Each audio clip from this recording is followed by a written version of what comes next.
የተከበራችሁና የተወደዳችሁ የእግዚአብሔር ወገኖች ሁላችሁም እንደምን አላችሁ? እግዚአብሔር ስለ ጥበቃው፣ ስለ እንክብካቤው፣ ስለ ቸርነቱና ስለ ምሕረቱ ስም ለዘላለም የተባረከ ይሁን። ዛሬ የእግዚአብሔር መልካም ፍቃድና ሐሳብ ሆኖ የእግዚአብሔርን ቃል አብረን እናያለን። እግዚአብሔር በዚህ ቃል ደግሞ በተለየ ሁኔታ እንዲባርከንና እንዲያስተምረን ሁላችንም በያለንበት ስፍራ ሆነን ለእግዚአብሔር ክብር ራሶቻችን ዝቅ እናደርግና ጌታ እንዲናገረን እንጸልያለን። የሰማይና የምድር ንጉሥ የቅዱሳን ሁሉ ቅዱስ እግዚአብሔር ስለ ቸርነትና ስለ ምሕረትህ፣ ስለ በጎነትህና ስለ ፍቅርህ በጌታ በኢየሱስ ክርስቶስም ስም ለዘላለም የተባረከ ይሁን። ጌታ ሆይ ከዚህ በፊትም በተለያየ መንገድ ተናግረህናል፣ አስተምረህናል። ዛሬም ከተኛንበት እንድንነቃ፣ ላንተ ሥራ እንድንነሳ፣ ለሰማዩ እንድንበቃ የሚያበቃንን ቅዱስ የሆነውን ቃልህን ለልጆችህ በያለንበት ስፍራ ቃልህን ትልክልን ዘንድ በጌታ በኢየሱስ ክርስቶስም ያንተ ፍቃድ ይሁን። ጌታ ሆይ አንተ ተናገር፣ ሥጋና ደም እንዳይንቀሳቀስ በኢየሱስ ክርስቶስም ስፍራውን ሁሉ ላንተ ሰጠን። የሚገባንን ተናገረን ጌታ ሆይ። ወገኖቼ እኔም በተለያየ ስፍራ ልንሆን እንችላለን። እባክህን በያለንበት ግን ለእያንዳንዳችን የሚያስፈልገውን ቃል፣ የሚጠግነውን፣ የሚያለመልመውን፣ ተስፋን የሚዘራውን ቃል በጌታ በኢየሱስ ክርስቶስም ለእያንዳንዷ ነፍስ አንተ እግዚአብሔር ትናገር ዘንድ አደራ እንላለን። ስለ ሁሉም ነገር ስም ይባረክ። መባረክን ሁሉ ባርከን። አንተ በሌለበት ስፍራ አታስቀምጠን። ጸጋ ምሕረትህ ይብዛልን በልጅ በጌታ በኢየሱስ ክርስቶስ ስም አሜን። ዛሬ የጌታችን የአምላካችን ፈቃድ ሆኖ አብረን እንድናየው እግዚአብሔር የሰጠን ርዕስ የተጠራንበት ዓላማ ይላል። የተጠራንበት ዓላማ እግዚአብሔር አምላክ እያንዳንዳችንን ለሱ ዓላማ ጠርቶናል። ይህ ዓላማ ምንድን ነው? የእግዚአብሔር ዓላማ ምንድን ነው? በምድር ላይ ስንመላለስ ሳለ፣ በምድር ላይ ስንኖር ሳለ እኔና እናንተን እግዚአብሔር አምላክ ለምን ሐሳብ፣ ለምን ዓላማ ነው ያስቀመጠን? ስንቶቻችን እግዚአብሔር ለምን ዓላማ እንደፈጠረን እናውቅ ይሆን? አዎ እንግዲህ እግዚአብሔር በዚህ ምድር ላይ ሲያስቀምጠን ዓላማ ካለው ያንን ዓላማ ደግሞ እኔና እናንተ ልናውቅ ያስፈልጋል። ተወለድን በብዙ ውጣ ውረድ ውስጥ ከጠላት አሰራርና እቅድ እየሰወረና እየጠበቀ እኔና እናንተን ዛሬ በእንደዚህ አይነት መልኩ በዚህ ስፍራ እንድንገኝ አደረገ፣ ወደደ። ስለዚህ ለምንድን ነው እግዚአብሔር አምላክ ይሄን ሁሉ ዋጋ ከፍሎ ዛሬ በዚህ በምድር ላይ እንድንቀመጥ ያደረገን? ለምንድን ነው የወለደን? ለምንድን ነው ያፈቀረን? ለምን ዓላማ ነው በዚህ ምድር ላይ ያስቀመጠን? ይሄን ልናውቅ ያስፈልጋል። ምክንያቱም እግዚአብሔር አምላክ ለዓላማው ፈጥሮን እኔና እናንተ ግን ለተፈጠርንበት ዓላማ የማንኖር ከሆነ ኑሯችን ትርጉም የሌለሽ ነው የሚሆነው። ስለዚህ ዛሬ እግዚአብሔርን ሁላችን ልንጠይቅ ያስፈልጋል። ጌታ ሆይ በዚህ ምድር የመቀመጤ ትርጉም ምንድን ነው? ለምን ዓላማ ነው እኔን የፈጠርከኝ? ከኔ ምንድን ነው የምትሻው? በዚች ባለችኝ ቀሪ ዘመን ምንድን ነው ማድረግ የሚገባኝ የሚለውን ነገር ጠይቀን እግዚአብሔር ለፈጠረን ዓላማ እንድንኖር እርሱን ልንጠይቀውና በዛ እሱ ለፈቀደው ዓላማም ደግሞ ለመኖር ሁላችንም ልንጸልይና ዓላማውንም ልናውቅ ያስፈልጋል። በመጽሐፍ ቅዱስ ውስጥ በአንደኛ ጴጥሮስ ምዕራፍ 2 ቁጥር 9 ላይ ያለውን ክፍል ስንመለከት የተጠራንበት ዓላማ ምን እንደሆነ ለእያንዳንዳችን ይናገረናል። እንዲህ ይላለኝ፣ እናንተ ግን ከጨለማ ወደሚደነቅ ብርሃኑ የጠራችሁን የእርሱን በጎነት እንድትናገሩ የተመረጠ ትውልድ፣ የንጉሥ ካህናት፣ ቅዱስ ሕዝብ፣ ለርስቱ የተለየ ወገን ናችሁ ይላል። የእርሱን በጎነት እንድትናገሩ የተመረጠ ትውልድ ናችሁ ይላል። ስለዚህ አንተ መሆን ካንቺ እኔ ከጨለማ ወደሚደነቅ ብርሃን የተጠራ ነው የአምላካችንን የፈጣሪያችን የጌታ የኢየሱስ ክርስቶስን በጎነት እንድንናገር ነው። አዎ እግዚአብሔር በጎ ነው። እግዚአብሔር መልካም ነው። እግዚአብሔር ፍቅር ነው። እግዚአብሔር ኃያል ነው። ይህንን ኃያልነቱን ይህንን በጎነቱን ለነገር ለቋንቋ ለሕዝብ ሁሉ እንድንናገር እግዚአብሔር አምላክ እኔና እናንተን ፈጥሮናል። ከዛ ውጭ ግን ይህን ዓላማ ስተን የወንጌልን ሥራ ከመስራት ተቆጥበን ዓለማዊነትን እያሳደድን በዓለም ላይ ያለውን ሀብት በማካበት ባለዝና ሆነን በዓለም ስመጥር ለመሆን በመሞከር እንዲሁም እኔነት አሸንፎን እኔነትን ለማግኘት የተለያየ ሥራዎችን በመስራት እድሜያችንን እንዲሁ በመግፋት ለተፈጠርንበት ዓላማ ሳንኖር ላልተፈጠርንበት ዓላማ እንዲሁ እየኖርነ ከሆነ በጣም ያሳዝናል። ምክንያቱም በዚህ ምድር የምንኖረው ቆይታ እጅግ አጭር ነው። እግዚአብሔር አምላክ በዚህ አጭር እድሜ ስንኖር ሳለ እርሱን አስከብረን በጎነቱን ተናግረን እንድናልፍ ከሆነ ያስቀመጠን እኔና እናንተ ያንን ሳንሰራ እንዲሁ የምንኖር ከሆነ ሕይወታችን አሁን ከንቱ ነው። እግዚአብሔር ለምንድነው የፈጠረሽ? እግዚአብሔር ለምንድነው የፈጠረህ? ይሄን ጥያቄ ሁላችን ልንጠይቅ ያስፈልጋል። አንድ ንብረት ወደ ገበያ ወይም ወደ ሱቅ ሄደን ገዝተን ቤት ውስጥ ዝም ብለን ብናስቀምጠው ለተፈለገበት ዓላማ የማናውለው ከሆነ እንዲሁ ትርጉም የለሽ ነው የሚሆነው። ብዙ ጊዜ ይሄ የቤት ዕቃዎች ተገዝተው ቢፌ ውስጥ ዝም ብለው የሚቀመጡበት ሁኔታ አለ። ዘመናትን ያስቆጥራሉ፣ ብዙ ዓመታትን ያስቆጥራሉ፣ አይወጡ፣ ያብረቀርቃሉ። ግን ቢላም ሊሆን ይችላል፣ ሳህንም ሊሆን ይችላል፣ መጠጫ ብርጭቆም ሊሆን ይችላል። ብቻ ተቀምጠው ምንም ለተገዙበት ዓላማ ሳይውሉ እየታጠቡ እየተወለወሉ በየበዓሉ መልሰው የሚገቡ አሉ። አንድ ቀንም እንኳን ለተገዙበት ዓላማ ሳይውሉ ዝም ብለው ይቀመጣሉ። ውድ ወገኖቼ ሰባዩን ሰው ከዚህ ከቁስ ጋር እያወዳደርኩት ሳይሆን እኛም ብንሆን እግዚአብሔር ለፈጠረን ዓላማ ሳንኖር ዝም ብለን ለከንቱ ለዓለም ዝና እንዲሁ እየኖርን እንዲሁ ሕይወታችን የሚያልፍ ከሆነ ኖረ ሞተ፣ ኖረሽ ሞተች በሚል ታሪክ ሕይወታችን የሚጠቃለል የሚደመደም ከሆነ ምኑ ኖር ነው? ሕይወት ትርጉም የሌለው ነው የሚሆነው። ውድ ወገኖቼ ለተፈጠርንበት ዓላማ እግዚአብሔር ለጠራን ዓላማ እኔና እናንተ ልንኖር ያስፈልጋል። ስለዚህ ዛሬ እግዚአብሔር የሚለን ምንድነው? ለተጠራህበት ዓላማ ኑር። አንተ የተጠራኸው፣ አንተ የታጨኸው፣ አንተ ከድቅድቅ ጨለማ በክርስቶስ ኢየሱስ ሞት ወደዚህ አስደናቂ ብርሃን የተጠራው የእርሱን በጎነት እንድትናገር ነው እንጂ እንዲሁ ለከንቱ ነገር አይደለም ይላል። ባለጠግነት አዎ ለመልካም ሥራ ከተጠቀምንበት መልካም ነው። ነገር ግን እግዚአብሔርን የሚያስጥለን ከሆነ ዓላማችንን የሚያስተን ከሆነ ባለጠግነት ከንቱ ነው። ታዲያ እኔና እናንተ ዛሬ ለተጠራንበት ዓላማ እየኖርን ነው? ብዙዎች በጣም በሚያሳዝን ሁኔታ የተጠሩበትን ዓላማ ሙሉ በሙሉ ስተው ገንዘብን በማሳደድ የራስን ክብር በመፈለግ በማግባትና በመውለድ በመብላትና በመጠጣት ቤት በመስራትና በማፍረስ ብቻ ሕይወታቸውን በከንቱ እንዲሁ የሚጨርሷል። ወደ ቤተ ክርስቲያን መጥተው እንኳን የማይጸልዩ ለበጎ ሥራ የማይተባበሩ እንዲሁ ሕይወታቸውን እንዲሁ ዝም ብሎ በከንቱ በቅዥት እየመሩ ያሉ ሰዎች አሉ። ይህ ማለት ላልተፈለገ ላልተጠራንበት ዓላማ እንዲሁ መኖር ማለት ነው። እግዚአብሔር ግን ዛሬ እንዲህ ይላል፣ እኔ የፈጠርኩህ የኔን በጎነት የኔን ታላቅነት እንድታወራ ነው። በጨለማ ያሉትን እንዲሁ እየባከኑ ያሉትን ወደ ብርሃን እንድታመጣ የኔን በጎነትና የኔን ታላቅነት እንድትናገር ነው እያለ ዛሬ እኔና እናንተን ሊናገረን ይወዳል። እግዚአብሔር የተባረከ ይሁን። እንዲሁም በማቴዎስ 28 ከ19 እስከ 29 ድረስ ያለውን በመናነብበት ሰዓት እንዲህ ይላል።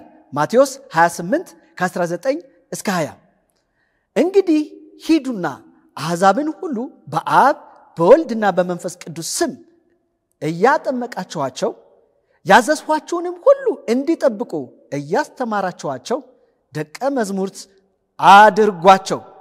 አድርጓቸው እነሆ እኔ እስከ ዓለም ፍጻሜ ድረስ ከእናንተ ጋር ነኝ ይላል። እግዚአብሔር የተመሰገነ ይሁን። እግዚአብሔር ለዚህ ዓላማ ጠራን። ሂዱ፣ ሴቱንም ወንዱንም ነጩንም ጥቁሩንም እግዚአብሔር አምላክ እያዘዘ ያለው ሂዱ፣ ወደ ዓለም ሁሉ ሂዱ፣ ወንጌልን ለፍጥረት ስበኩ፣ በአብ በወልድ በመንፈስ ቅዱስ ስም እያጠመቃችሁ ደቀ መዛሙርቴ አድርጓቸው፣ የኔ ተከታዮች አድርጓቸው ይላል። አዎ ወገኖቼ፣ ዛሬ ስለ ጌታችን ስለ ኢየሱስ ክርስቶስ ፍቅር፣ ስለ ጌታችን ኢየሱስ ክርስቶስ ሰላምና አምላክነት ኃያልነት ፈጽሞ የማያውቁ ብዙ ወንድምና እህቶቻችን አሉ። ፈጽሞ ይህን የእውነት ወንጌል ፈጽሞ የጌታችን የመድኃኒታችን የኢየሱስ ክርስቶስን አዳኝነት ያልሰሙ ሰዎች እንዳሉ ስንቶቻችን እናውቃለን? በጣም የሚገርመው በሀገራችን ውስጥ እንኳን ብዙ ወንጌል ያልደረሰባቸው ስፍራዎች አሉ። እስከ ቅርብ ጊዜ ምናልባት የእውነቱ ወንጌል ላይ ደርስ ይችላል እንጂ ወንጌል እንኳን በኢትዮጵያ በሁሉም ስፍራ ደርሷል ብዬ አምን ነበር። ነገር ግን ቅርብ ጊዜ ያስተዋልኩተኝ ፈጽሞ ወንጌልን ለአንዴም እንኳን ያልሰሙ ሰዎች እንዳሉ ተገንዝቤያለሁ። ለዚህ እንግዲህ ተጠያቂዎቹ እኛ ነን። እግዚአብሔር ያስቀመጠን ለዚህ ዓላማ ነው። ለነዛ ሰዎች እንድንናገር ነው። ከጨለማ እንድናወጣቸው፣ ወደ ብርሃን እንድናመጣቸው፣ የጌታን ፍቅርና ቸርነት እንድናበስራቸው፣ የኢየሱስ ክርስቶስን ዳግም ምጽአት እንድንነግራቸው፣ አሁን ካሉበት ከዚህ ውጥንጥቅ ዓለም፣ ከዚህ ከማይረባና ከንቱና ጠፊ ከሆነ ዓለም፣ ከዚህ አዘቅት ከሆነ ዓለም እንደሚወጡ፣ ኢየሱስ ክርስቶስ በክብር በደመና እንደሚመጣ ይዟቸውም ደግሞ ወደ ሰማይ እንደሚሄድ እንድንናገር እንድናበስራቸው ኢየሱስ ክርስቶስ እኔና እናንተን አደራ ብሎናል። እናስ ዛሬ እውነት ምን እየሰራን ያለ? ምን እያደረግን ያለ ነው? ምናልባት ብዙዎቻችሁ የሆነ ጥያቄ ወደ አእምሮአችሁ ሊመጣ ይችላል።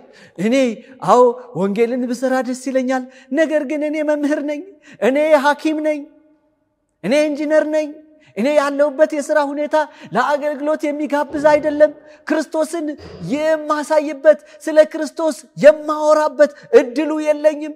አቤት ይሄን እድል ባገኘው እኔም ይሄን የዛለም ወንጌል ወጥቼ በሰራው የምትሉ ሰዎች ትኖሩ ትችላላችሁ። ይሄ የተሳሳተ አመለካከት ነው። ወንጌል እንደዛ አይደለም። ወንጌል ሐኪሙም ወንጌልን መናገር ይችላል። ወንጌልን ነጋዴውም ማብሰር ይችላል። የዘላለሙን ሕይወት በማንኛውም የሥራ ዘርፍ ያለ ሰው ሁሉ መመስከር ይችላል።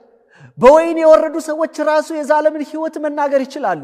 በህመም ውስጥ ያሉ ሰዎች እንኳን ይሄን የምስራች ወንጌል መናገር ይችላሉ።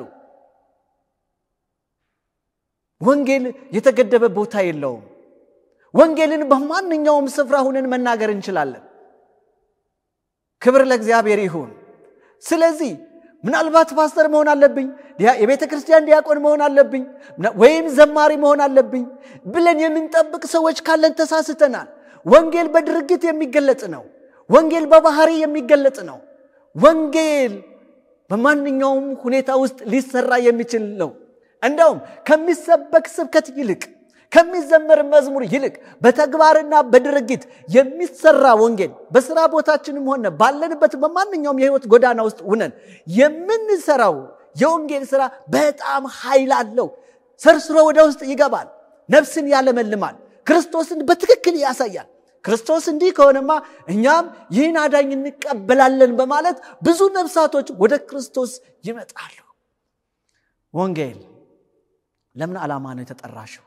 ለምን ዓላማ ነው የተጠራው? ለወንጌል ስራ ነው። የዘላለምን ወንጌል እንድንናገር ነው። እንዲሁ ለመብላትና ለመጠጣት፣ ለማግባት፣ ለመዋለድ፣ ገንዘብን ለማካበት፣ ባለጠጋ ለመሆን፣ ስመጥር ለመሆን አይደለም። እግዚአብሔር የጠራን የዘላለምን ወንጌል እንድንናገር ነው። ይሄ ደግሞ እንዴት ደስ የሚል ስራ ነው። ሰማያዊውን ነገር የማይጠፋውን ነገር ሰዎችን ወደ ብርሃን የማምጣትን ስራ መስራት እንዴት ደስ ያሰኛል። በጣም ደስ የሚለው ደግሞ ይሄን ሰማያዊ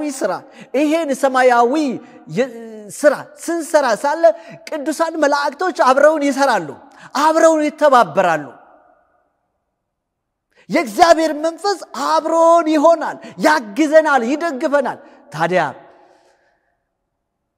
የእግዚአብሔር መንፈስ ባለበት የእግዚአብሔር መላእክታን ከሚሰሩበት ስራ ጋር አብሮ ተባብሮ መስራትን የመሰለ አስደሳች ስራ ምን አለ? ደስ ይበለን። ለዚህ ስራ ሁላችንም ተጠርተናል። ክብር ለእግዚአብሔር ይሁን።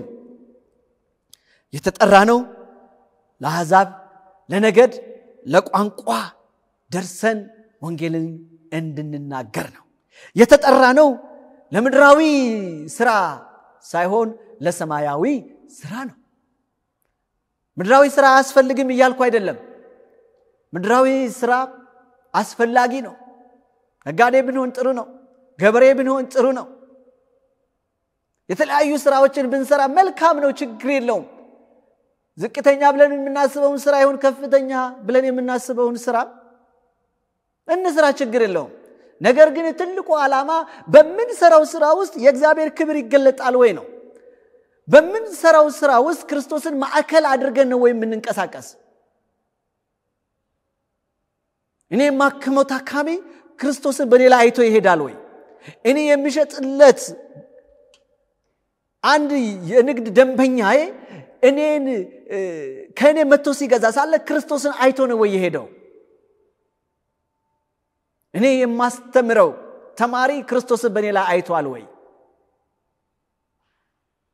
እኔን የሚያስተምረኝ መምህርስ ክርስቶስን በኔ ላይ አይቷል ወይ? ይሄ ነው ትልቁ ነገር።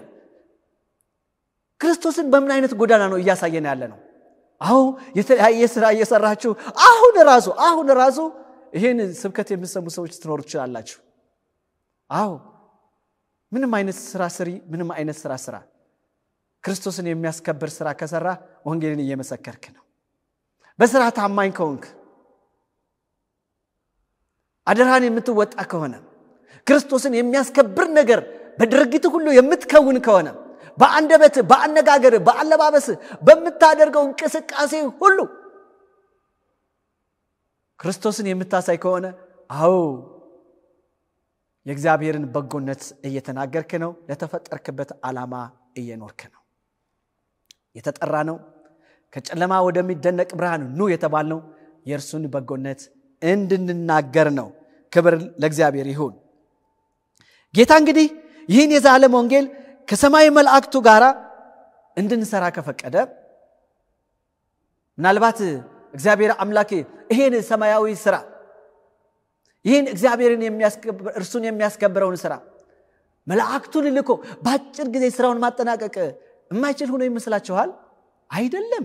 እግዚአብሔር አምላክ መላእክቱን ልኮ ይሄንን ያላለቀ ስራ ብቻውን ማጠናቀቅ ይችል ነበር። በመላእክቶቹ ስራውን ማሰራት ይችል ነበር።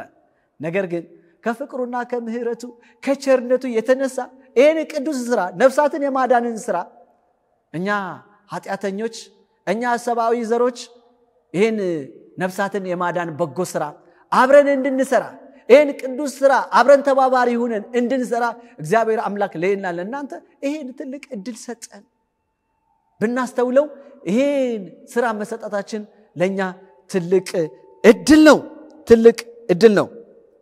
ስለዚህ እግዚአብሔር ለሰጠን ለዚህ ትልቅ ስራ፣ ለዚህ ትልቅ አደራ እኔና እናንተ እጅጉን ተነሳስተን ልንሰራና ልንነሳና ልንሰራ ያስፈልጋል።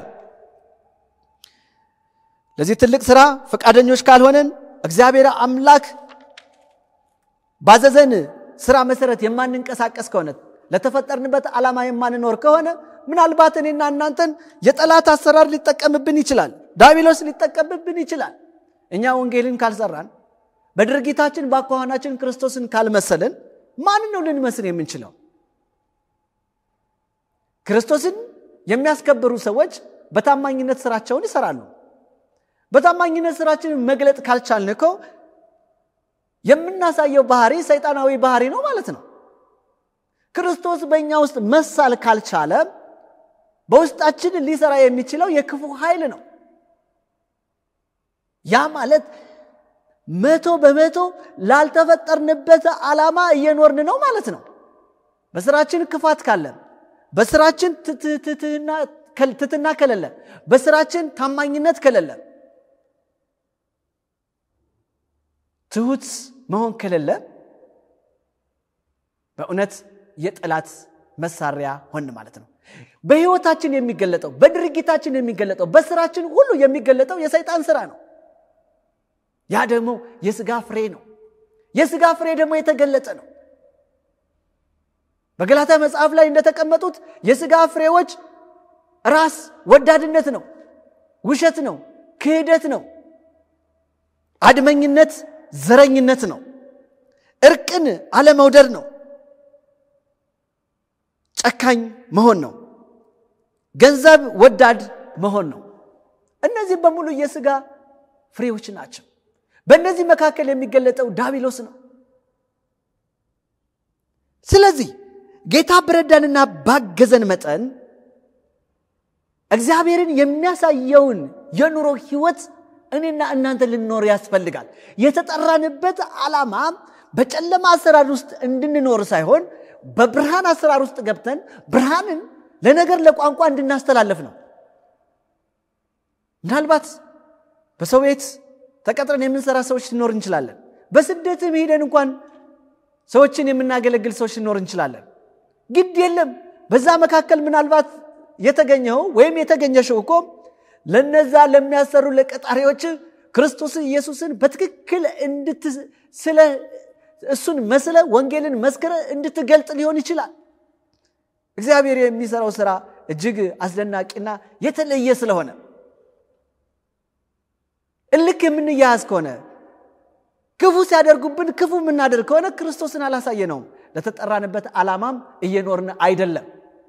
ስለዚህ ብንገፋም ብንረገጥም ብንተችም ባንመሰገንም ጎበዝ አይዞሽ ባንባልም እንኳን ክርስቶስ ኢየሱስን በትክክል በትህትና በፍቅር በበጎነት የምንገልጥ ከሆነ እንዴት የታደልን ሰዎች ነን። በእግዚአብሔር ዘንድ ታላቅ ክብር አለን። በእግዚአብሔር ዘንድ ታላቅ ሽልማት አለን። እነሆ የአባቴ ብሩካን ከሚባሉት ጋር ድላችን ይሆናል። እነሆ ብዙ ነፍሳትን የመለሱ ሰዎች ለእምነታቸው ሰማዕታት የሆኑ ሰዎች ትልልቅ አክሊልና ዘውድ ሲደረግላቸው እኔና እናንተም ለከፈልነው ትልቅ መስዋዕትነት ላሳየነው መልካም ባህሪ ላሳየነው የክርስቶስ ባህሪ በሰማይ ታላቅ ሽልማት እናገኛለን። ክብር ለእግዚአብሔር ይሁን።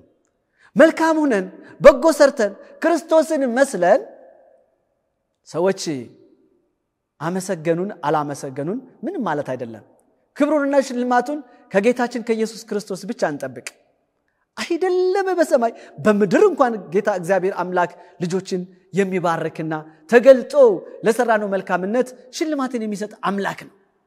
ምናልባት ምድራዊ እንኳን ሊቀር ይችላል፣ ሰማያዊ ግን አይቀር። በሰማይ ታላቅ ሽልማትን ይዞልን ይመጣል። ለተጠራንበት ዓላማ እንኖር። መቼም ቢሆን ህይወታችን አይነቃነቅ፣ አይረበሽ፣ አይታወክ። ምናልባት ያቀርነው ያለምነው እቅድ ሳይሳካ ስለቀረም ተስፋ ልንቆርጥ አያስፈልግም። ምንም በምትሰሩት ስራ ሆነ በምታደርጉት በማንኛውም ድርጊት ስኬት ላይኖራችሁ ይችላል። ተስፋ ቆርጣችሁ ሊሆን ይችላል። ምንም ግድ የለም። ትርፍ ብር አይኖራችሁ፣ ሰዎች አያድንቋችሁ፣ ቤተሰብ አያመስግናችሁ፣ ግድ የለም። ነገር ግን በምትሰራው ስራ ክርስቶስን ስለህ እያሳየ ከሆነ በምታደርገው ድርጊት ክርስቶስን እያስመሰከርክ ከሆነ በእውነት ክርስቶስ ይሄን ይመስላል የምትባል ሰው ከሆንክ፣ ታማኝ ከሆንክ፣ ፍቅርን የምታሳይ ከሆንክ፣ በጎነትን ቸርነትን የምትገልጥ ከሆንክ አንተ ትልቅ ሰው ነህ። ምክንያቱም ለተጠራበት ዓላማ እየኖርክ ነው።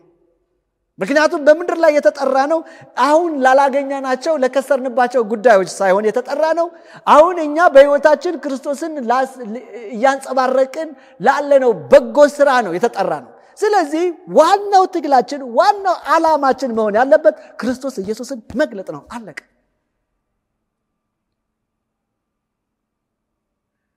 እኔ እፈራለሁ ገንዘብ በማሳደድ ክርስቶስን ሳናሳይ እንዳይመሽብን ዝናን እየፈለግን ድንገት እንዳይመሽብን አርናቆትን እየጠበቅን ክርስቶስን ሳናሳየው ለተጠራንበት ትልቅ ዓላማ ሳንውል እንዲሁ ቀኑ እንዳይመሽብን እፈራለሁ ቅዱስ እግዚአብሔር እኔና እናንተን ከዚህ ከባከነ ህይወት ይጠብቀን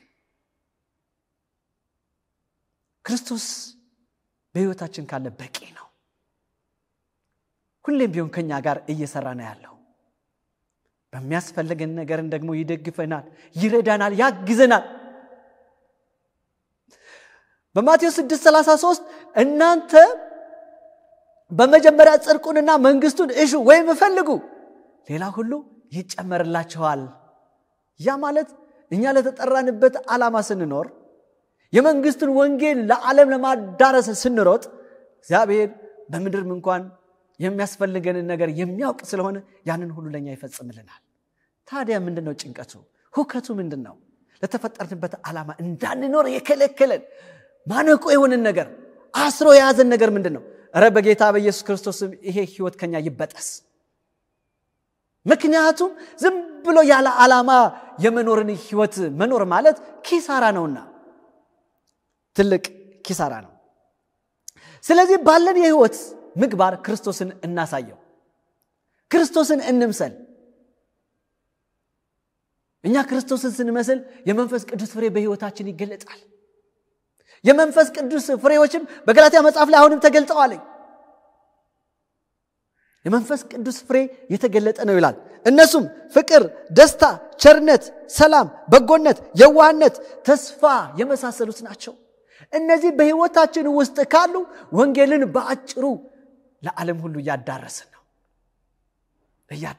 ነው አው በርግጥ ክርስቶስን መስለን ለመኖር ስንፈልግ ክርስቶስን በውስጣችን ለመሳል ስንፈልግ ብዙ ተግዳሮቶች በህይወታችን ሊመጡ ይችላሉ ህይወታችን የሚፈታተኑ ነገሮች በህይወታችን ሊገለጡ ይችላሉ ብዙዎቻችንም በህይወት ልምድ ይሄን ህይወት አሳልፈነው ሊሆን ይችላል ነገር ግን ግድ የለም ወደሚያግዘንና ወደሚረዳን ወደ ጌታ ወደ ኢየሱስ ክርስቶስ ጠጋ እንበል ወደሱ ስንጠጋ ለኛ እንቢ ያለንን ለኛ የከበደንን ለኛ ያሸነፈንን ነገር ክርስቶስ ኢየሱስ ራሱ በሞቱ በኃይሉና በችሎቱ ይደግፈንና የማንችለውን እንድንችል አድርጎ ያሻግረናል አው ሰው በኃይሉ ሊበረታ አይችልም ሰው በራሱ ብቃት ጠንካራ ሊሆን አይችልም ሰው በራሱ ኃጢያትን እንቢ ማለት አይችልም ሰው በራሱ ጠቢብና አስተዋይ ሊሆን ፈጽሞ አይችልም ስለዚህ እኛ ፍላጎቱ ይኑረን ጥረት እናድርግ እንሩጥ የዛኔ ግን ስራውን የሚፈጽመው መልካምነትን በህይወታችን የሚሰራው የኛ ኃይልና የኛ ጉልበት ሳይሆን ራሱ ኢየሱስ ክርስቶስ ነው ክብር ለእግዚአብሔር ይሁን ዛሬ ለወንድም እህቶቻችን ለጎረቤት ዘመዶቻችን ለእናት አባቶቻችን እንኳን ወንጌልን መመስከር አቅቶናል ወንጌልን ብንነግራቸውስ ቢከፋቸውስ ወንጌልን ብንናገራቸውስ በድፍረት አይ ጉርብትናችን ቢቀርስ እድሩ ቢቀርስ ህብረቱ ቢቀርስ ከስራ ቢባረርስ የሚለው ነገር አጥሮ ይዞናል ከዚህ ቀንበር እንውጣ ምክንያቱም እኛ የተጠራነው ክርስቶስንና እናንተን የፈለገን ለበጎ ስራ የሱን መልካምነት እንድናወራ ስለሆነ የምድሩ ነገር ሊያስፈራን ፈጽሞ አይገባም ስለዚህ ቀኑ ሳይመሽ በፍጥነት ከስር ጀምረን ከቤታችን ጀምረን ወደ ዳር እንውጣ ያልተሰሩ ብዙ ቦታዎች አሉ ብዙ ያልታረሱ መሬቶች አሉ ፈጥነን እንውጣ እንረሳቸው እንዝራቸው እግዚአብሔር አምላክ የጠራን ለዛ ዓላማ ነውና የመከሩ ጌታ ያኔ መከሩን ሊሰበስብ በሚመጣበት ሰዓት እኔና እናንተ ግን ምንም ካልዘራን ምንም የተሰጠንን ስራ ሳንወጣ ከቀረን ጌታ ምኑን ይሰበስበዋል ያኔ እናፍራለን ወንድሞቻችሁ የታሉ እህቶቻችሁ የታሉ ስንባል ምን ልንል ነው ያኔ መልሳችን ምን ሊሆን ነው ጌታ በክብር በደመና ሲገለጥ ብዙ ነፍሳትን አድነን ወንድም እህቶቻችን እናት አባቶቻችንን አድነን ጎረቤቶቻችንን አድነን ከዛም አልፈን በዓለም ያሉ ብዙ ሰዎችን ታድገን እነሆ አባቴ ሆይ እነዚህው ማለት እንዴት ደስ ያሰኛል በእውነት እንደዛ እንድንል እግዚአብሔር አምላክ ለሁላችንም ጸጋውን ያብዛልን ዛሬ ሰራተኞች የሉም በማቴዎስ 9:37 ለደቀ መዛሙርቱ ቀደም ብሎም ተናግሯቸው ነበር ምንድነው የሚለው መከሩ ብዙ ነው ሰራተኞች ግን ጥቂቶች ናቸው እንዳለ ዛሬም ስራው እጅግ ብዙ ነው ብዙ ስራ አለ ለስራው የሚነሱ ሰራተኞች ግን እጅግ ጥቂቶች ናቸው ለምንድነው ሰራተኞች ያነሱት ለምንድነው መኸሩ የበዛው እኔና እናንተ ለተጠራንበት ዓላማ ስላልተነሳን የወንጌሉ ቅናት ስላላቃጠለን የወንድማችን ወደ ሞት መሄድ ግድ ስላላለን ወንጌልን ከመስበክ ይልቅ ቃሉን ከመናገር ይልቅ የራሳችን ዝናና የራሳችን ምኞት ለማሳካት ብቻ ስለምንጥር እነሆ ሰራተኞች ጥቂት ሆነዋል የተጠራነው ግን ነፍሳትን የማዳን ስራ እንድንሰራ ነው ማንንም ሰው ለአገልግሎት ተጠርቷል ብዙዎች ለአገልግሎት የተጠሩ ሰዎች ጥቂቶች እንደሆኑ ያስባሉ ለአገልግሎት የተጠሩት ምናልባት ነከሌ ናቸው ወንጌላዊ ከሌ ነው ለዚህ ተለይተው የተሾሙ የተለየ መክሊት ያላቸው ሰዎች ናቸው ብለው ያስባሉ አይደለም ሁሉም ሰው ለወንጌል ተጠርቷል ለወንጌል ስራ ያልተጠራ ሰው የለም ትንሹም ትልቁም ጎልማሳውም ወጣቱም ህፃኑ ሽማግሌ ባልቴቱ ሁሉ ለወንጌል ስራ ተጠርተዋል ወንጌልን ስራ እግዚአብሔር አምላክ አዟል ስለዚህ ቅድም ለመጥቀስ እንደሞከርኩት ባለን የሥራ ስምሪት ሁሉ እርሱን መግለጥ ነው እንጂ ለወንጌል የተጠሩ ሰዎች የተለዩ ናቸው ብሎ ማሰብ የተሳሳተ ነው አንተም ለወንጌል ስራ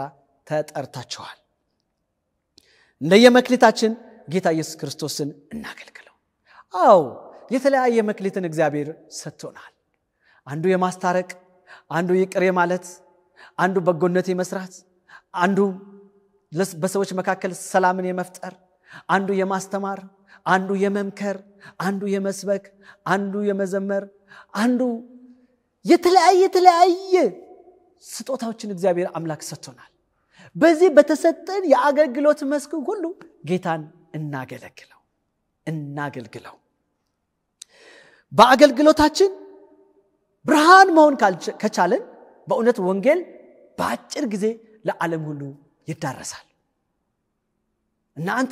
እናንተ የዓለም ብርሃን ናችሁ ብሎኮ እግዚአብሔር አምላክ ተናግሮናል የዓለም ብርሃን ናችሁ ብርሃን በጨለማ መካከል ለብዙዎች ብርሃንን ይሰጣል ብርሃን ጨለማን ያስወግዳል ብርሃን ደግሞ ኢየሱስ ክርስቶስ ነው ስለዚህ እናንተ የዓለም ብርሃን ናችሁ ማለት ክርስቶስን በደም ለዓለም ሁሉ ማሳየት ትችላላችሁ ማለት ነው እንዴት ነው ክርስቶስን ብርሃኑን ማሳየት የምንችለው በአካባቢያችን ለሚኖሩ ሰዎች ፍቅርን የምናሳይ ከሆነ በአካባቢያችን ላሉ ለሰፈሩ ሰዎች ደስታን የምናሳይ ከሆነ ሰላምን የምናሳይ ከሆነ ሩህሩህነትን የምናሳይ ከሆነ ፈገግታን የምናሳይ ከሆነ ቸርነትን የምናደርግላቸው ከሆነ ልግስናን የምናሳያቸው ከሆነ በእውነት ክርስቶስን በትክክል ብርሃኑን እያሳየነው ነው ማንንም በጨለማ መኖር አይፈልግም በጨለማ ያለው ሁሉ ብርሃን ካየ ወደ ብርሃን ነው የሚመጣው አይደል እንዴ ስለዚህ እኛ ክርስቶስን ከመሰለን በብርሃን ከተዋጠን እነዚህን መልካም ድርጊቶች እነዚህን በጎ ስራዎች የምንገልጥ ከሆነ ብዙዎች ወደዚህ ብርሃን ይሰበሰባሉ ክርስቶስንም በትክክል ያዩታል ስለዚህ የዓለም ብርሃን እንሁን በመናደርገው በጎ እንቅስቃሴ ሁሉ ወንጌልን ለዓለም ማዳረስ ያስፈልገናል በህይወት ጎዳናችን በህይወት ውጣ ውረዶች ውስጥ ብዙ ልናሳልፍ እንችላለን ልንታሰር እንችላለን በሐሰት ልንወነጀል እንችላለን ልንከሰስ እንችላለን እንዲሁ የተለያየ አደጋና ችግር ሊደርስብን ይችላል ይሄ ሁሉ ምንም ማለት አይደለም ግድ የለም ዋናው ክርስቶስ በእኛ ውስጥ መገኘቱ ነው ክርስቶስ በእኛ ውስጥ መገለጡ ነው ክርስቶስ በእኛ ውስጥ ካለ በእንደዚህ አይነት ህይወት ጎዳና ውስጥ ብናልፍም እንኳን ወንጌልን በትክክል ለዓለም እናዳርሳለን ውድ ወገኖቼ ይሄን ሐሳብ ሳነሳ ዮሴፍን አስታውሳለሁ ዮሴፍ ወይም ያዕቆብ ልጅ ወንድሞቹ እንዲሁ ጠልተውተኝ ለሚዲያማውያን ነጋዴዎች ሽጠውት ነበር ከዛ በፊት ነው ወደ ጉድጓድ ጥለውት ነበር ከዛ አውጥተው ነው ለነጋዴዎች የሸጡት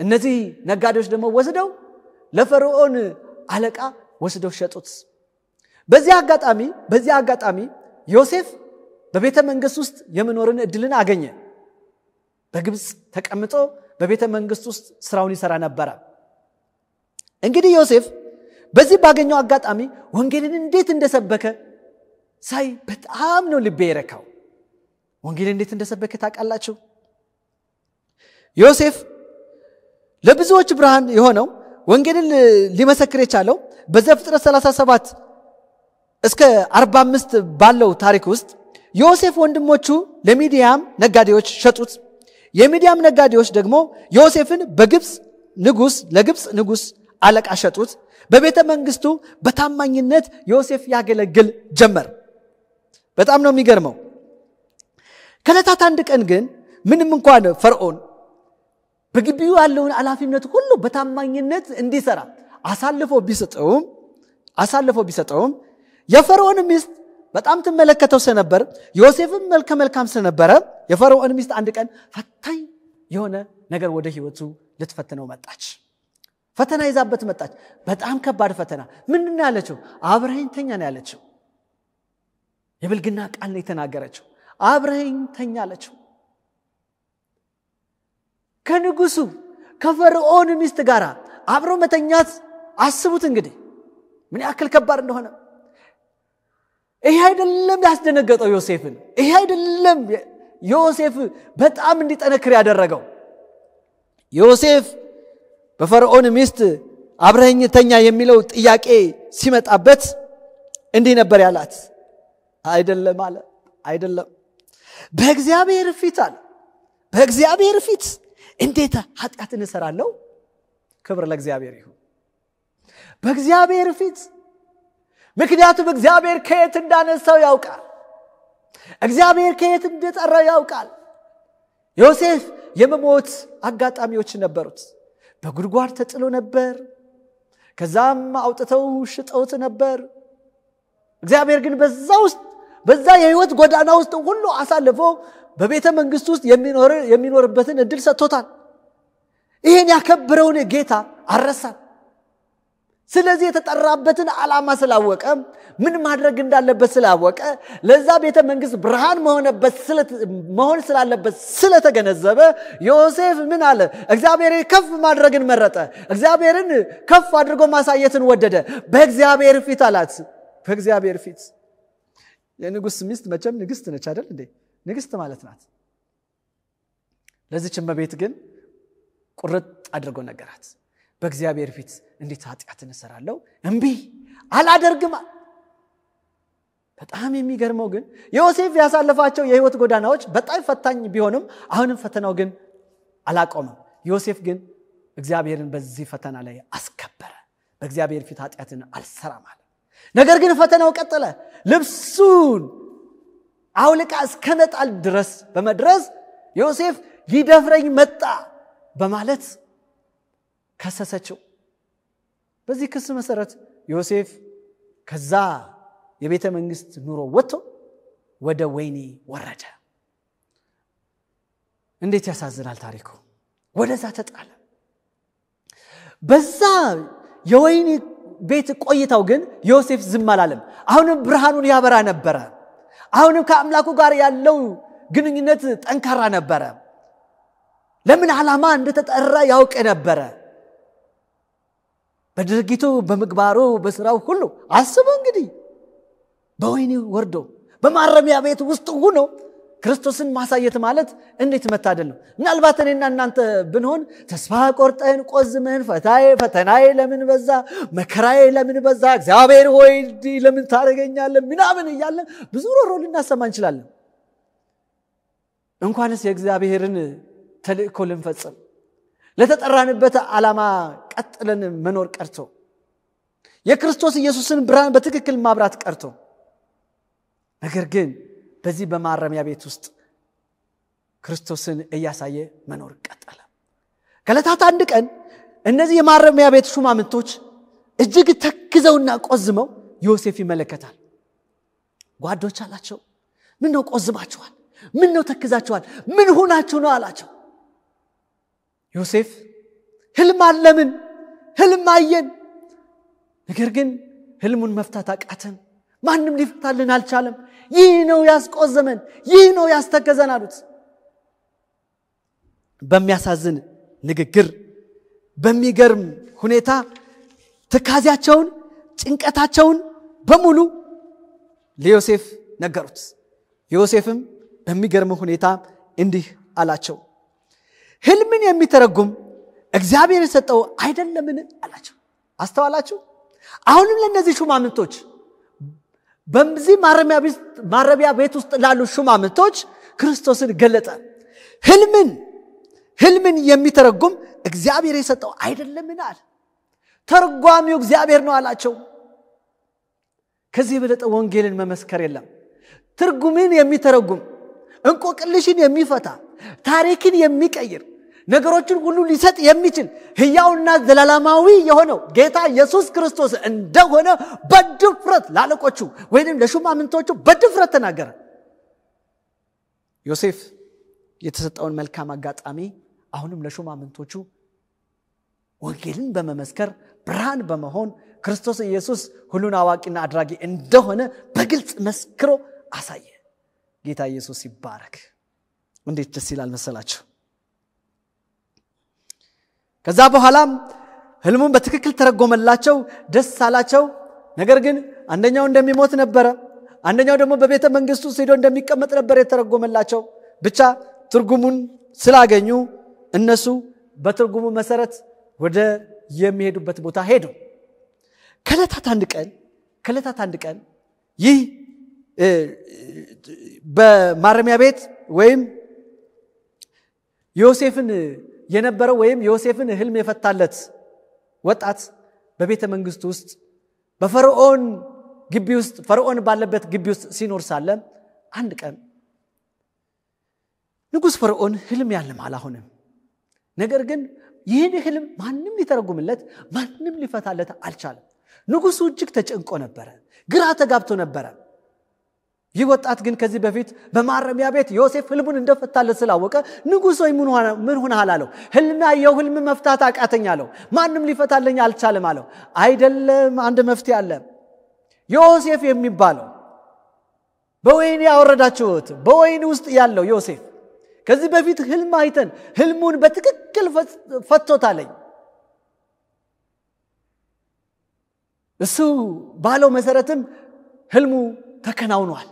ስለዚህ ወደሱ ብንሄድ እሱ ቢመጣ ንጉስ ሆይ ፈርዖን ሆይ ህልም ይፈታል አለው። ፈርዖንም በአስቸኳይ ዮሴፍ ወደ ቤተ መንግስቱ በፍጥነት እንዲመጣ ትእዛዝ ሰጠ። ዮሴፍ ምን አይነት እንክብካቤ ያደርጉለት ይሆን? ዝም ብላችሁ ስታስቡ ንጉሱ ለተጨነቀበት ጉዳይ፣ ንጉሱ ግራ ለተጋባበት ጉዳይ መፍትሄ ከዮሴፍ አለ ተብሎ ዮሴፍ ተፈልጎ ወደ ዮሴፍ ሲከድ ከማረሚያ ሊወጣ ሲከድ እንዴት ያስደስታል! አያችሁ ውድ ወገኖቼ፣ እኛ ለእግዚአብሔር ታማኝ ስንሆን በየሄድንበት ስፍራ የተጠራንበትን ዓላማ አውቀን ወንጌልን ስንመሰክር እግዚአብሔር ከተጣልንበት ቦታ እንድንፈለግ ያደርጋል። የጣሉን ሰዎች ራሳቸው እንዲፈልጉን ጌታ ኢየሱስ ክርስቶስ ያደርጋል። ክብር ለእግዚአብሔር ይሁን። ዮሴፍን ፈለጉት። መቼም በዛን ሰዓት ዮሴፍን ጥቃት የሚያደርስበት ሌላ ጠላት እንኳን ቢኖረው ንጉሱ ፈርዖን ከማንኛውም ጥቃት ሊታደገው ዝግጁ እንደሆነ መገመት አያቅትም። ምክንያቱም ያችን ህልም ማንም አይፈታትማ። ቁልፉ በዮሴፍ እጅ ነው ያለ። ያንን ቁልፍ ደግሞ ለዮሴፍ የሰጠው ጌታ ኢየሱስ ክርስቶስ ነው። ክብር ለእግዚአብሔር ይሁን። ከዛም ዮሴፍም ወደ ንጉሱ ቀረበ፣ እንዲህም አለ፣ ይህ ጥበብ ከእኔ አይደለም አለው። ጌታ ኢየሱስ ይባረክ። ይህ ጥበብ ከእኔ አይደለም፣ ከጉራ የጸዳ ነው ዮሴፍ። ከኔነት የጸዳ ነው ዮሴፍ። ራስን ከፍ ከማድረግ የጸዳ ነው።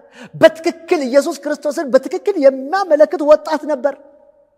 ዛሬም ለሚከናወኑ ማናቸውን ክንውኖች ለምናገኛቸው ድሎች ኢየሱስ ክርስቶስ ከጀርባ እንዳለ ለሰዎች ማሳየት ያስፈልጋል። የስኬታችን ሚስጥር ኢየሱስ እንደሆነ ዕውቀትና ጥበብን የሚሰጥ እግዚአብሔር እንደሆነ እኔና እናንተ በእውነት ለዓለም ልንናገር ያስፈልጋል እንጂ በመናገኘው ድሎትና ክንውን ስኬት በእውነት ራሳችን ዳናይ ልንጠነቀቅ ያስፈልጋል። ዮሴፍ በሚመጣበት ስቴፕ ሁሉ ክርስቶስን ያሳየ ነበር የመጣው። በፈተናው፣ በመውደቁ፣ በመረገጡ፣ በመተቸቱ፣ በመሸጡ፣ በሐሰት በመከሰሱ ጉዳይ ሁሉ ክርስቶስን ከማሳየት ወደ ኋላ አላለም። ከዚህ የተነሳ ክብሩ እየጨመረ ተፈላጊነቱ እየጨመረ መጣ። በፈርዖን ፊትም ቀርቦ የህልሙን ጉዳይ በተጠየቀ ጊዜ ምንድነው ትርጉሙ? ፍቺውስ ምንድነው? እባክህ ዮሴፍ ንገረኝ ብሎ ንጉስ ፈርዖን በጠየቀው ጊዜ ይህ ጥበብ አለ፣ ይህ ጥበብ ከእኔ አይደለም፣ እግዚአብሔር ግን ለፈርዖን ይመልስለታል አለ። እኔ አይደለሁም፣ ይህን ፍቺ የሚፈታው እግዚአብሔር ነው፣ እርሱ ራሱ ይፈታዋል አለ። ክብር ለእግዚአብሔር ይሁን። እግዚአብሔርን ከፍ አደረገው። ዘፍጥረት 48 ላይ ታገኙታላችሁ። ዮሴፍ በዚህ አላቆመም። ይህ ጥበብ ከእኔ አይደለም፣ እግዚአብሔር ግን ለፈርዖን ይመልስለታል በማለት ኢየሱስን ከፍ አድርጎ አሳየ። በዘፍጥረት ምዕራፍ 40 ቁጥር 8 ላይ ታገኙታላችሁ። እንግዲህ ታሪኩን አብዛኛዎቻችን እናውቀዋለን። ከብዙ ጊዜ በኋላ እንግዲህ ረሃብ በምድሩ ስለነበረ የዮሴፍ ወንድሞች ምግብ ፍለጋ ወደ ግብጽ መጡ። በዚህ ሰዓት ዮሴፍ ራሱ ስለገለጠላቸው ዮሴፍ የግብጽን ሁኔታ ሁሉ እየተቆጣጠረ እንዳለም ኃላፊነት እንደተሰጠው ስላወቁ ፈሩ። የዮሴፍ ወንድሞች ፈሩ። በዛን ሰዓት እግዚአብሔር ሕይወትን ለማዳን ሰዶኛልና አትጨነቁ አላቸው፣ አትቆርቆሩ አላቸው። ምክንያቱም ይበቀለን የሆነ ዮሴፍ የሚል ስጋት ነበራቸው። የሆነ ነገር ቢያደርገንስ የሚል ስጋት ነበራቸው። ስለዚህ ዮሴፍ ለወንድሞቹ ወንጌልን የሚመሰክርበትን እድል አገኘ። አይገርም? የሸጡት ወደ ጉድጓድ የጣሉት ወንድሞቹ አሁን በሱ እጅ ወደቁ። ቅድም እንዳስተዋል ነው ፈርዖንም መልሶ ዮሴፍን ጠርቶት ነበር። አሁን ደግሞ የዮሴፍ ወንድሞች መልሰው ዮሴፍን ፈለጉት። በዮሴፍ እግር ስር ወደቁ። ከሱ ዳረንጎትን ፈልገው መጡ። ግን ይሄ ድርጊታቸው ስላሳፈራቸው ዮሴፍን ፈሩት። ግን ተው አትቆርቆሩ አላቸው። አሁንም ለወንድሞቹ ወንጌልን ሊመሰክር ነው። ምንድነው ያላቸው? እግዚአብሔር ሕይወትን ለማዳን አምጥቶኛልና አላቸው። ሕይወትን ለማዳን ወደዚህ ስፍራ አምጥቶኛል። አትፍሩ፣ እግዚአብሔር ነው ያደረገው እያላቸው ነው። አትቆርቆሩ፣ አለቃ አደረገኝ፣ በግብጽ ምድር አለቃ አደረገኝ በማለት ኢየሱስ ክርስቶስን ከፍ አድርጎ አሳየ። ውድ ወገኖች፣ የእግዚአብሔር ልጆች እንግዲህ እግዚአብሔር በሰጠን ዓላማና እቅድ ልንኖር ያስፈልጋል። ለተፈጠርንበት ዓላማ እንኖር። በማግኘትም በማጣትም በመመቸትም ባለመመቸትም ሕይወት ውስጥ ሆነን ክርስቶስን እናሳይ። እኔና እናንተ ከጨለማ ወደሚደነቅ ብርሃን የተጠራ ነው። ለዚህ በጎ ስራ ነው፣ ለመልካም ስራ ነው። ይሄን መልካም ስራ እየሰራን እግዚአብሔር አምላክ በክብር በደመና ሲገለጥ እርሱን ማሳየት እንድንችል የአባቴ ብሩካኖች ተብለው ሽልማትን ከሚሸለሙት ጋር አክሊልን ከሚቀበሉት ጋር ሩጫችን ሩጠን ጨርሰን እግዚአብሔር ከሚሸልማቸው ጋር የኛም እድል ፈንታ እንዲሆን ለወንጌል ስራ እንድንነሳ እግዚአብሔር አምላክ ሁላችንም በጸጋው ይርዳን።